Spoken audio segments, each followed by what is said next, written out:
बिस्मिल्लाहिर्रहमानिर्रहीम। अस्सलाम वालेकुम व्यूवर्स, कैसे हैं आप सब। उम्मीद करती हूँ आप सब खैरियत से होंगे।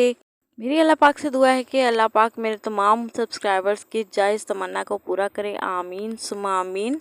तो जैसा कि आप सब देखें, मैंने पिछले व्लॉग में अपनी बहन का जिक्र किया था कि वो रहने के लिए आई हुई है, तो उसने कहा कि मैं अब जा ही रही हूँ, तो फिर घर में जो है बोरियत हो रही है गर्मी की वजह से, तो मैं अब जाऊँगी तो मैं सब अपनी फ्रेंड से मिल के ही आऊँगी। तो हम सब ने मिलकर हाँ सोचा कि हम पहले अपनी फ्रेंड जो है हफ्सा से मिलकर आएंगे, क्योंकि काफ़ी अर्सा हो गया था उससे भी मुलाकात नहीं हुई थी।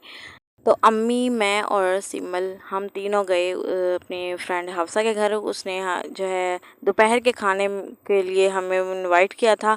तो उसने आया हुआ था जी चना पुलाव और साथ में रायता था और सैलेड था। तो हम सब ने बैठकर एंजॉय किया आपस में और काफ़ी सारी बातें की, क्योंकि आप होती हैं लड़कियों की ख़त्म नहीं होती। यहाँ वो मुझे जितनी भी ख़वातीन देख रही हैं उन सबको पता होगा कि लड़कियों की बातें होती क्या हैं बेचारियाँ। शॉपिंग के अलावा और क्या बात कर सकती हैं। शॉपिंग, ब्रांड, फैशन और मेकअप और ज़्यादा से ज़्यादा खाद कर लेती हैं बेचारी, करती क्या। और अच्छा, अभी हम सब बातें कर ही रहे थे कि अचानक से बादल के गरजने की आवाज़ आई। तो पता चला जी मौसम बना हुआ है, बहुत ही ज़बरदस्त किस्म का मौसम हुआ था और किसी भी टाइम बारिश हो सकती थी, क्योंकि सावन का महीना का बिल्कुल एंड चल। तो हफ्सा के घर में ही अम्मी ने कहा कि 3 घंटे हमें यहाँ पे हो चुके हैं, तो ऐसा करते हैं हम घर चलते हैं, क्योंकि बारिश किसी भी टाइम हो सकती है। फिर हमने जो है फटाफट से अपना सामान वगैरह बांधा और हम चल पड़े अपने घर की तरफ। इसके बाद तकरीबन शाम को 6 बजे का टाइम था कि बारिश हल्की हल्की स्टार्ट हो चुकी थी। उसके बाद जो है ये मगरिब के टाइम का नज़ारा है, तो बहुत अच्छा सुहाना सा मौसम हो रहा था और दिल कर रहा था कि कुछ नमकीन हो जाए, फ्राई हो जाए। तो मैंने बना लिए थे यहाँ पे पकोड़े। तो प्याज वाले और आलू वाले पकोड़े बना लिए थे। तो हम सब ने जो है इंजॉय किया फिर इसको केचप के साथ, और साथ में चाय बना ली थी, क्योंकि आपको पता है कि ये पाकिस्तान है और पाकिस्तानी आवाम जो है बहुत ज़्यादा चरी होती है इन मामलों में। तो मौसम को एंजॉय करने के लिए हम किसी भी हद तक जा सकते हैं। और आपको पता है फूडी होते हैं, मैं तो वैसे ही सबसे बड़ी फूडी हूँ।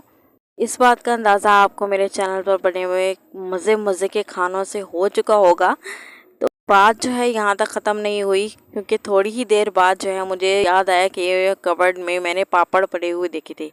तो मैं फटाफट उठी और जल्दी से मैंने पापड़ जो है फ्राई किए। उसके बाद हम सब ने पापड़ इंजॉय किए। पापड़ खाते खाते हम तीनों बहनें जो है ये कर रही थी कि कल जो है कहाँ का टूर हो, कहाँ किस फ्रेंड के घर जाएं, क्योंकि मेरी बहन जो है 1 हफ्ते के लिए ही आई थी सिर्फ, और इसने कहा था कि मैं एक एक दिन जो है डेली अपनी सब फ्रेंड से मिलकर आऊँगी।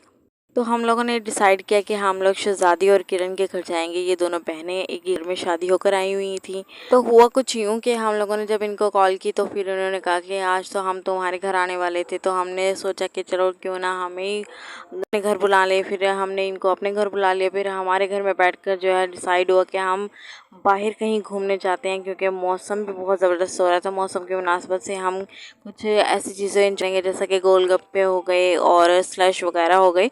तो हम पहले गए स्लश वाली शॉप पर। तो वहाँ पर डिफरेंट कलर के और डिफरेंट फ्लेवर्स के जो है हमने इंजॉय किए।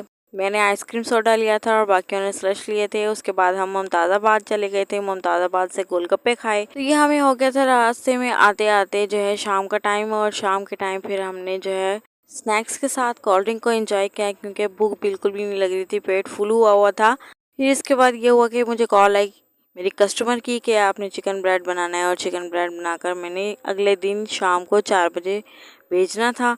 तो फिर मैं उसकी प्रिपरेशन गई। अच्छा, इसकी रेसिपी मैं बताने लगी हूँ तो स्किप ना कीजिएगा, वीडियो को लास्ट तक देखिएगा। एक अदद पैन के अंदर मैंने थोड़ा सा घी डाला, तकरीबन 1 टेबलस्पून मैंने घी इसके अंदर शामिल किया था। उसके बाद जो है 2 अदद दरमियानी साइज़ की प्याज को अच्छे तरीके से चॉप किया। चॉप करने के बाद घी के अंदर मैं अच्छे से भून रही हूँ, इतना भूनूंगी ये हल्की सी जो है गुलाबी हो जाए, नरम हो जाए। उसके बाद इसके अंदर मैं ऐड करूँगी मैदा, क्योंकि चिकन ब्रेड की जो फिलिंग है वो वाइट सॉस में बनती है। तो मैं यहाँ पे वाइट सॉस बनाने के लिए मैदा शामिल कर दूँगी। तकरीबन 2 टेबलस्पून मैंने मैदा इसके अंदर शामिल था। उसको अच्छी तरीके से मैंने भूना था, इतना भूनना है कि इसके अंदर से खुशबू आने लगे। मैदा जब अच्छी तरीके से भून गया था तो मैंने यहाँ पर 1.5 गिलास दूध ऐड कर लिया था। दूध मैंने जो है टेट्रा पैक इस्तेमाल नहीं किया, मैंने यहाँ पर फुल फैट मिल्क इस्तेमाल किया है। लोग जो है टाटा पैक मिल्क भी इस्तेमाल कर सकते हैं। अच्छा, यहाँ पर दूध को ऐड करने से पहले मैंने आँच को हल्का कर दिया था, क्योंकि दूध को डालते साथ ही जो है ना जमना शुरू हो जाता है, और ये जब तक पक नहीं जाता मैं हल्का हल्का जो है चम्मच इसमें हिलाती ही रहूँगी। और साथ ही इसमें मैंने स्पाइसेस शामिल कर दिए थे। नमक मैंने 1 टीस्पून शामिल किया था, आप लोग अपने टेस्ट के हिसाब से शामिल कर सकते हैं।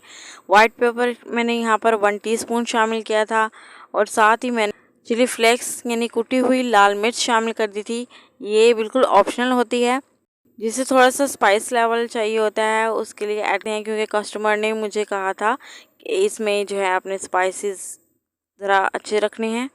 इसके बाद यहाँ पर मेरे पास चिकन पीस रखा हुआ था, उसको मैंने अच्छी तरीके से जो है श्रेड कर लिया था। श्रेड करने के बाद इसके अंदर ऐड कर दिया। आप लोग जो है चिकन को अलग से बॉईल करके भी ऐड कर सकते हैं। बॉइलिंग टाइम पर आपने जो है नमक और काली मिर्च पाउडर इसमें ऐड करके बॉयल, उसके बाद मैंने यहाँ पर जो है शिमला मिर्च कटी हुई, बारीक कटी हुई शिमला मिर्च यहाँ पर मैंने ऐड किया, और ब्लैक ऑलिव्स ऐड किए हैं। उसके बाद अच्छे तरीके से मैं इसको पकाऊंगी, इतना पकाऊंगी कि यार एक इकट्ठा सा हो जाए, बैटर से जो है ना ये बिल्कुल हटकर थिक सा पेस्ट बन जाए। ये देखें, आप देख सकते हैं, बस इतना ही इसको मैंने पकाया, और उसके बाद मैंने चूल्हे से उतार दिया था और इसे ठंडा करने के लिए अलग से रख दिया था। अच्छा, इसकी जो फिलिंग है इसको रेडी करने से पहले मैंने जो है डो को तैयार करके पहले से ही रख लिया था। इसकी रेसिपी का लिंक मैं डिस्क्रिप्शन बॉक्स में ऐड कर दूंगी, आप लोग देख सकते हैं।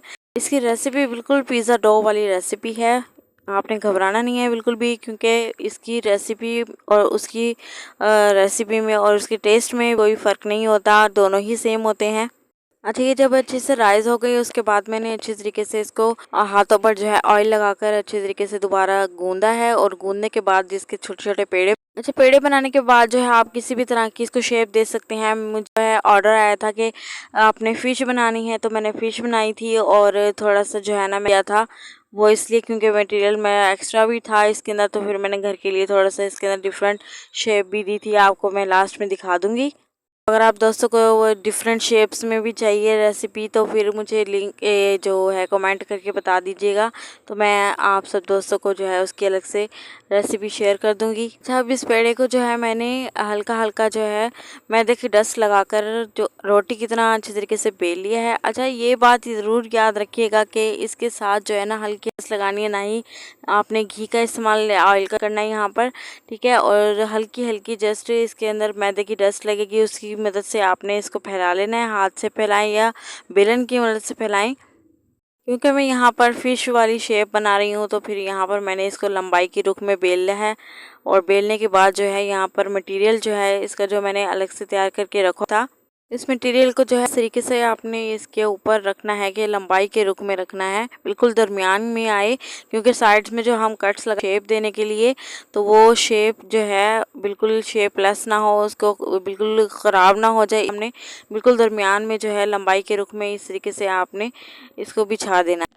फिर इसके बाद इस तरीके से जो है तकरीबन आधे के फासले से आपने इसमें कट्स लगाने हैं।